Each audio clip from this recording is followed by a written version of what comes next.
দেখেন এনসিবির নেতা হাসনাত আব্দুল্লাহ দেখেন কি কঠিন একটা ভাষণ দিছে, ঠিক আছে। রাজার ছেলে রাজা হবে না, ঠিক আছে, প্রজার ছেলেও রাজা হওয়ার যোগ্যতা রাখে, ঠিক আছে। শেষ পর্যন্ত ভাষণটা দেখতে থাকেন এবং লাইক কমেন্ট শেয়ার করতে ভুলবেন না।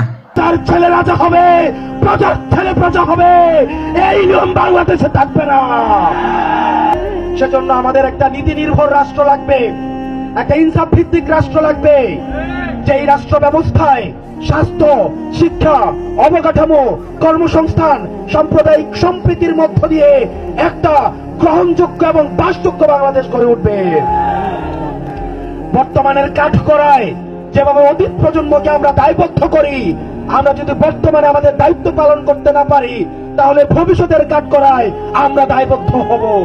বাংলাদেশ কারো বাপের না, আমরা বাংলাদেশকে কাউকে জানা দেই নাই। বাংলাদেশটা হচ্ছে জনতার।